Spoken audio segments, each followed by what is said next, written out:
स्वीकार्य अभिवादन। नमस्कार। आप सभी श्रोताओं का स्वागत है। आपने चंद्रकांता उपन्यास का आनंद लिया। अब प्रस्तुत है उसके आगे की कहानी, चंद्रकांता संतति का भाग 1। कहानी जिसमें रोमांच है और रहस्य भी। प्रेम की वो दुनिया जहां हर मोड़ पर है कोई नया आश्चर्य। चंद्रकांता संतति एक ऐसी दुनिया है जहां प्रेम भी है, विश्वासघात भी, युद्ध भी है और रहस्य भी। हर शब्द आपको ले जाएगा उस दुनिया में जहां हर मोड़ पर एक नया खतरा और एक नया रोमांच आपका इंतजार कर रहा है।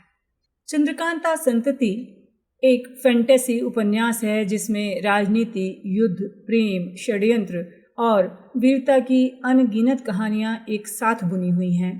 इसमें आपको मिलेगा जादू, चालाकी, विश्वासघात और नायकों की साहसिक यात्राएं। सुनिए इस कहानी को जो ले जाएगी आपको ऐसे संसार में जहां हर पल नया मोड़ और हर पात्र अपने साथ लाएगा रहस्य और रोमांच। एक सफर जहां दोस्ती और दुश्मनी की रेखाएं धुंधली हो जाती हैं, हर पल आपके दिल की धड़कनें तेज कर देती हैं। तो आइए चलते हैं उस दुनिया में जहां कल्पना सच बन जाती है। वीडियो पसंद आए तो लाइक करें, सब्सक्राइब करें, बेल आइकन दबाकर जुड़े रहिए ताकि आपको हर नया भाग एक नए रोमांच की तरफ ले चले। तो आइए शुरू करते हैं चंद्रकांता संतति का पहला भाग। जिन लोगों ने चंद्रकांता सुना है वो ये जानते हैं कि उपन्यास के अंत में वीरेंद्र सिंह और चंद्रकांता का विवाह हो जाता है और इस विवाह के दौरान तेज सिंह अपनी उस कसम को पूरी करते हैं जो उन्होंने युद्ध के दौरान ली थी। जब देवी सिंह महाराज शिवदत्त की कलगी लेकर आए थे तब उन्होंने वीरेंद्र सिंह से ये वादा किया था कि वीरेंद्र सिंह के विवाह के समय वो शिवदत्त का वेश बनाकर ये कलगी अपने साफे पर पहनकर बारात के आगे आगे चलेंगे। शिवदत्त अपनी हरकतों से बाज नहीं आते हैं और छुपकर इस विवाह का हाल देखने के लिए जाते हैं, लेकिन वहां तेज सिंह को अपना रूप लिए हुए देखकर उनसे रहा नहीं जाता। दोनों में युद्ध होता है और महाराज शिवदत्त को मशालची बनना पड़ता है। जब महाराज शिवदत्त पकड़ लिए जाते हैं तो सभी लोग महाराज सुरेंद्र सिंह को ये कहते हैं कि शिवदत्त के मन में चोर है, उसे गिरफ्तार करके कारागार में डाल देना चाहिए। लेकिन महाराज सुरेंद्र सिंह इस बात से इनकार कर देते हैं। वो कहते हैं महाराज शिवदत्त को हम छोड़ चुके हैं। इस वक्त जो तेज सिंह के साथ उनकी लड़ाई हुई है वो किसी दुश्मनी का सबूत नहीं है। आखिर महाराज शिवदत्त क्षत्रिय हैं और जब तेज सिंह उनकी सूरत बनाकर बेइज्जती करने पर उतारू हैं तो वो कैसे बर्दाश्त करते। मैं ये नहीं कह सकता कि महाराज शिवदत्त का दिल हम लोगों की तरफ से साफ है, क्योंकि यदि उनका मन साफ होता तो इस बात को छिप कर देखने के लिए आने की ज़रूरत नहीं थी। लेकिन फिर भी हम इनको इसलिए छोड़ देते हैं कि अगर ये हमारे साथ दुश्मनी रखते भी हैं तो क्या हर्ज है। जब ये दुश्मनी आजमाएंगे तब देखा जाएगा। शिवदत्त छूट कर न जाने कहाँ गायब हो जाते हैं। वीरेंद्र सिंह से शादी के बाद महाराज सुरेंद्र सिंह और जय सिंह ने तेज सिंह की शादी चंपा के साथ और देवी सिंह की शादी चपला के साथ कर दी थी। चंपा और चपला रिश्ते में एक दूसरे की बहन थी। बाकी सभी अय्यारों की शादी हो चुकी थी। उन सब के घर चुनारगढ़ में ही थे। शादी के थोड़े ही दिन बाद कुंवर वीरेंद्र सिंह को चुनारगढ़ की गद्दी पर बैठा दिया जाता है। तेज सिंह उनके राज दीवान तय कर दिए जाते हैं और सभी अय्यारों के साथ वो चुनारगढ़ में रहने लगते हैं। वीरेंद्र सिंह अपने पिता की एकमात्र संतान थे। सुरेंद्र सिंह अपने बेटे को अपनी आंखों के सामने से हटाना नहीं चाहते थे।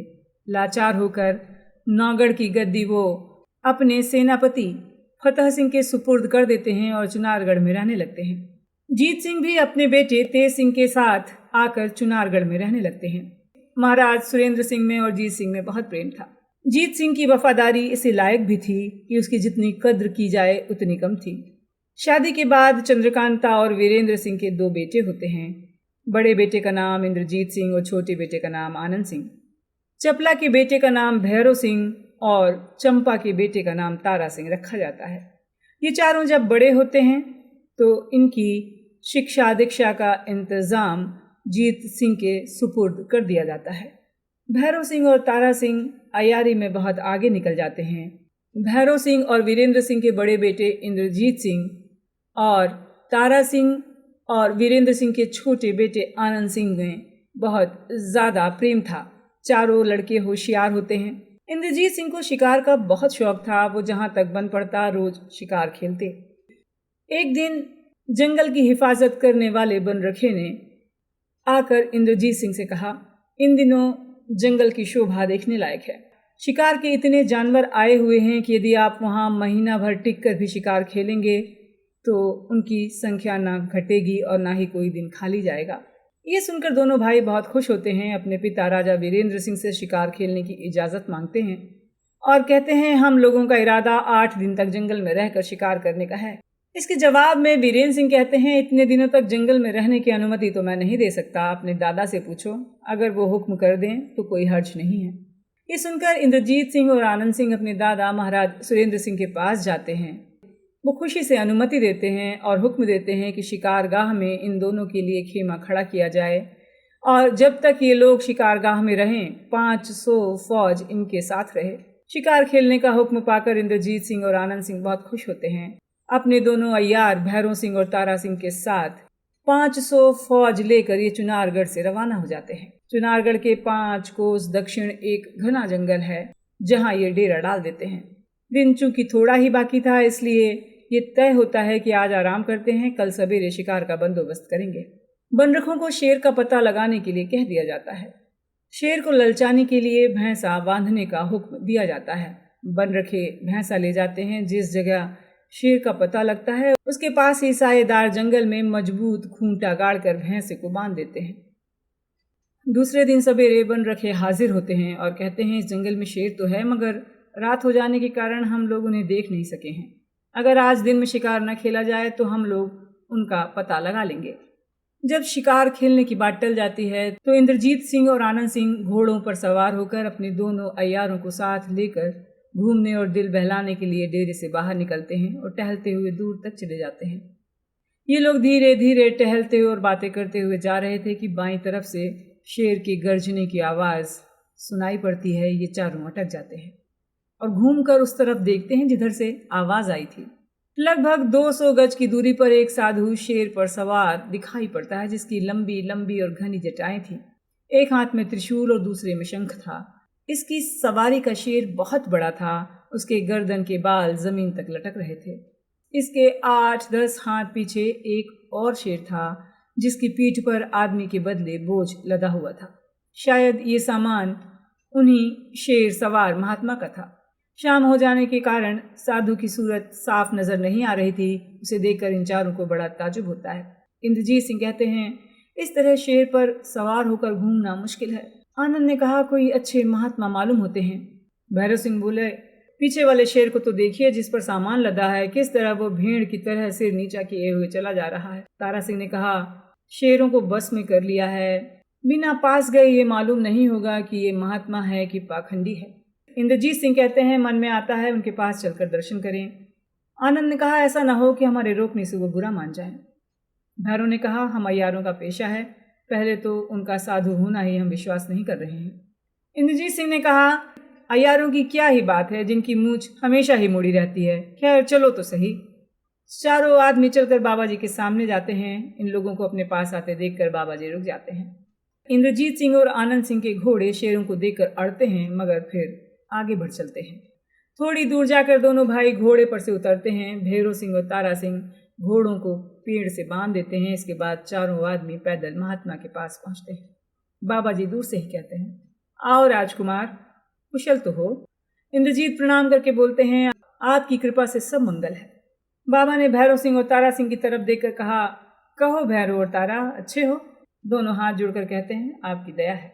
बाबा ने कहा, राजकुमार, मैं खुद तुम लोगों के पास जाने वाला था क्योंकि तुमने शेर का शिकार करने के लिए जंगल में डेरा डाला है। मैं गिरनार जा रहा हूँ, घूमता फिरता जंगल में आ पहुँचा हूँ। ये जंगल देखने में बहुत सुंदर है, इसलिए यहाँ रहने का विचार है। कोई अच्छी सी जगह देखकर धूनी लगाऊंगा। मेरे साथ सवारी और असबाब लादने को कई शेर हैं, इसलिए धोखे से मेरे किसी शेर को मत मारना वरना बड़ी मुश्किल होगी। सैकड़ों शेर पहुंचकर तुम्हारे लश्कर में तबाही मचा डालेंगे।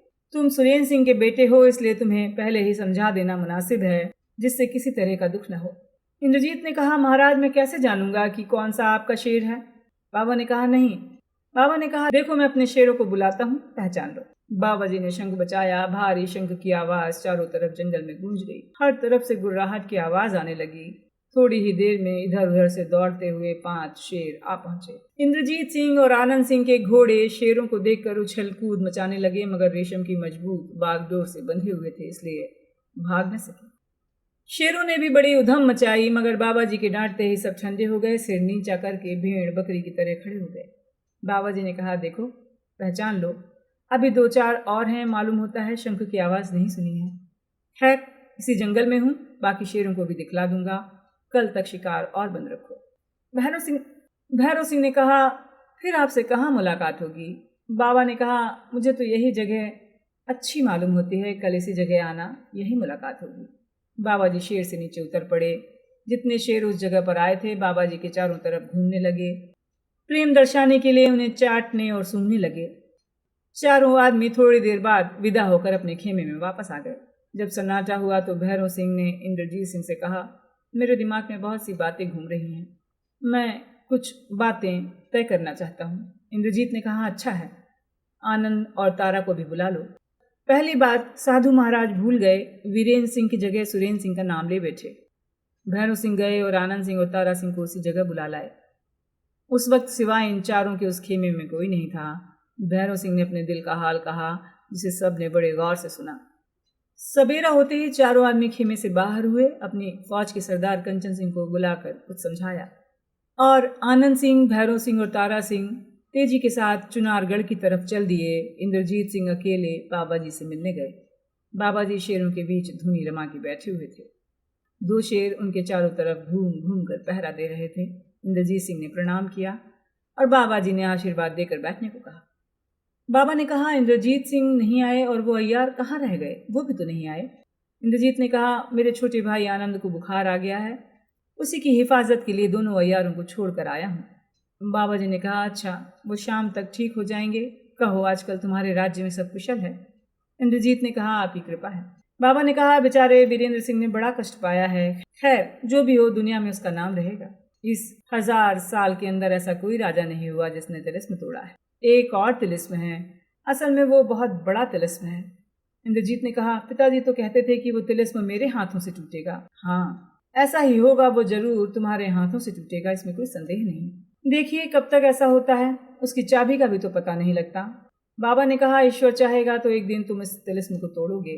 उस तिलिस्म की चाबी में मैं हूँ। कई पुश्तों से हम उस तिलिस्म के दरोगा हैं। मेरे परदादा, दादा और पिता उसी तिलिस्म के दरोगा थे। अब वक्त आ गया है कि चाबी मैं तुम्हारे हवाले करूं, क्योंकि तिलिस्म तुम्हारे नाम पर बंधा है। तुम्हारे सिवा उसका कोई और मालिक नहीं हो सकता। इंद्रजीत ने कहा, तो किस बात की देर है? बाबा ने कहा, कुछ नहीं, कल से तुम उसे तोड़ने लगो, मगर एक फायदे की बात बताता हूँ। तुम उसके तोड़ने में अपने भाई आनंद को भी शरीक कर लो। ऐसा करने से दौलत भी दूनी मिलेगी और नाम भी दूना होगा। इंद्रजीत ने कहा, उसकी तबीयत ठीक नहीं है। बाबा जी ने कहा, क्या हर्ज है, तुम उसे मेरे पास ले आओ, मैं उसे ठीक कर दूंगा। तुम लोग आज ही चलो मेरे साथ, कल से तिलिस्म तोड़ने की तैयारी करते हैं, नहीं तो फिर साल भर मौका नहीं मिलेगा। इंद्रजीत ने कहा, बाबा जी, दरअसल बात तो ये है कि मैं अपने भाई का यश नहीं चाहता। मुझे नहीं मंजूर कि मेरे साथ उसका भी नाम हो। बाबा ने कहा, नहीं, ऐसा नहीं सोचना चाहिए। दुनिया में भाई से बढ़कर कोई रत्न नहीं है। इंद्रजीत सिंह ने कहा, यह बात सच है कि भाई से बढ़कर रत्न नहीं है, लेकिन ये बात भी सच है कि भाई से बढ़कर दुश्मन भी नहीं है। ये बात मेरे दिल में बैठ गई है। उसे हटाने के लिए यदि ब्रह्मा भी आकर समझाएं तो मैं नहीं समझ सकता। बाबा ने कहा, बिना उसको साथ लिए तुम तिलिस्म नहीं तोड़ सकते। इंद्रजीत ने कहा, तो फिर बस जाने दीजिए, मुझे तिलिस्म की कोई ज़रूरत नहीं है। बाबा ने कहा, खैर चलो, मगर तुम्हें इसी वक्त मेरे साथ चलना होगा। इंद्रजीत ने कहा, चलिए, मैं तैयार हूँ। बाबा जी उसी समय उठकर खड़े हो गए, अपनी गठड़ी मुठड़ी बांधकर शेर पर लाद दी और आप दूसरे शेर पर सवार हो गए। इसके बाद एक शेर की तरफ देखकर कहा, बच्चा गंगाराम, यहाँ तो आओ। शेर उनके पास चला गया। बाबा ने इंद्रजीत सिंह से कहा, तुम इस पर सवार हो जाओ। इंद्रजीत सिंह कूद कर सवार हो गए। बाबा जी ने दक्षिण का रास्ता लिया। सब शेर तो पीछे रह गए, मगर 2 शेर जिन पर बाबा जी और इंद्रजीत सिंह सवार थे आगे निकल गए। ये दोनों चलते रहे। जब दिन ढलने लगा तो बाबा जी ने इंद्रजीत सिंह से कहा, यहाँ ठहर कर कुछ खा पी लेते हैं। कुमार बोले, बाबा जी, खाने पीने की कोई जरूरत नहीं है। आप ठहरे महात्मा, और मुझे कोई भूख नहीं है, तो फिर रुकने की क्या जरूरत है? जिस काम को हमें करना है उसमें देर करना ठीक नहीं है। बाबा जी ने कहा, शाबाश, बहुत बहादुर हो। अगर तुम्हारा दिल इतना मजबूत ना होता तो तुम्हारे हाथ ये तिलिस्म नहीं टूटता। कुछ दिन बाकी था जब दोनों पहाड़ी के नीचे पहुंचे। बाबा जी ने शंख बजाया। थोड़ी ही देर में चारों तरफ से सैकड़ों पहाड़ी लुटेरे हाथ में बर्छे लिए आते दिखाई पड़े।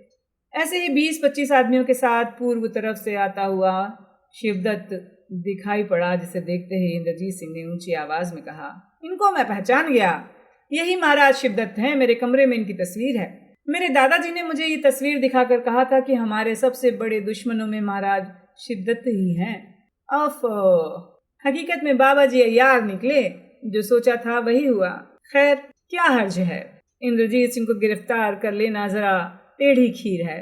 शिवदत्त ने पास पहुंचकर कहा, मेरा आधा कलेजा तो ठंडा हो गया, मगर अफसोस तुम दोनों भाई हाथ ना आए।